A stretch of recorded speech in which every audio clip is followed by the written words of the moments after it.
What's going on, YouTube? Big Sal back to you. Part 2 of the Yerf dog. Figured I'd show you a small video. Got her up and running. We got the front end done. Had to do a little welding right there and there, and had to straighten this spindle out. You can see the distance to the tire on that one versus that one. So we got to get some new ones there. We did get the clip and the bushings for the steering wheel, so we're no longer telescoping, which is good. Still got some play there. I don't know what I'm going to do with that. Still haven't put the seat back in it, because I think I'm going to single seat it. I don't know. We'll see. But 2 of the 4 off-road lights the guy gave me work. Go figure. So I hooked them up. So, and she starts pretty good. She's got a valve tap. He had the valve so damn tight you couldn't even get a feeler gauge in there. So I started out with 005 on both, and I'm working my way in. I'm down to 004 now. So next time I'll do it 003. We'll just keep going until they're, until they quit making noise. But this is how easy she starts now. No more racing up. Now this is real funky. Let me see what these lights do in the camera. Is that cool shit or what? Looks like Close Encounters of the Third Kind. That's pretty funny. Anyway.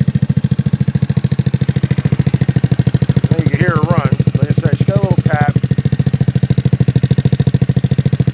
She's not running too bad. She's still breaking up a little bit on mid RPM. I played with the needle valve a bit this afternoon, but there's really no adjustment to it.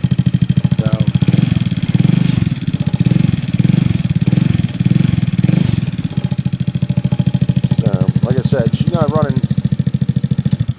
running too bad. Tidied up the wiring a little bit. You remember that rat's nest back there? Kind of tied that and tied the starter solenoid down, because every time I drive it, that starter solenoid right there would pop out of its holder. And kind of rigged this up a little bit with some ties, because it's got this angle bracket on it. I got to figure out how to mount it, but at least this will keep it from scooching around too much. Anyway, here's some of the add-ons. There's that Hammerhead Performance exhaust. So I finally got the gasket for that. It sounds pretty good with it on there. Of course, it's got the unifilter and the $100 lithium battery, which I thought this was pretty cool. You push this little button right here, and it's got a little light to tell you how far it's charged up. So that's not too bad. But the spark plug wires dry rotted, and I'm gonna get a new one of those. Probably a new coil, because it's and a new CDI. See if I can get rid of that mid-range. It needs a bath because it's been mudded. But here's a good one for you. There was tape on the tank right here. You can see the lines where the tape was. And look at this little repair screw with the rubber washer. It's gotta love that. So I'll fix that with some. I got some plastic rod and a soldering iron. Do it the right way. But we ain't figured out a paint scheme yet. We're doing Hot Rod Semi-Gloss Black as a base. And we're going to go with another color to accent it. I want to get rid of these Turf Tamer tires, or Turf Saver tires.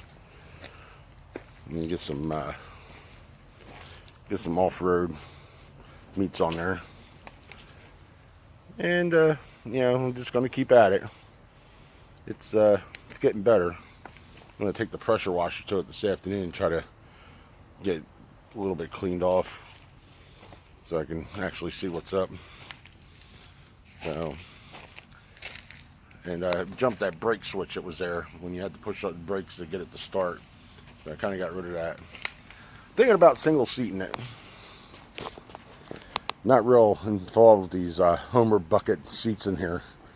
They're kind of uncomfortable. I was thinking about putting something in the center and maybe getting a seat out of a wrecked Acura or something like that. Something leather, real comfortable. I think that would be badass right there in the center. But anyway, other than that, the front end turned out pretty good. A lot of people complain that they get a lot of camber with this 3-inch lift, and I'm not saying it. I mean, she got a little bit of camber, but it's not bad. So, still don't turn for shit to the left. To the right, it's got all kinds of turn. To the left, it don't turn for shit. Typical Yerf dog. But yeah, we're gonna call this part 2. You know, the coming out of the barn, and it's now running, where I can actually have some fun with it while I'm working on it.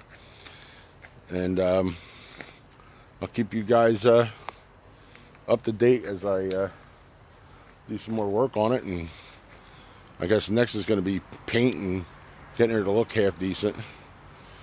I got to work out that mid-range thing on the RPMs, and I want to get a new harness for the back and put a new wiring harness back there on the engine. So, but she's coming along. It's a lot better than it was, so I'm happy with it. I'm a little bit happier now with it than I was when I first swapped it. When I first swapped it, I was really depressed that I swapped my 3-wheeler for it, and it ended up being as beat up as it was, but she's coming around. All right, tubers, leave your comments below. Appreciate you. Love you all. Peace.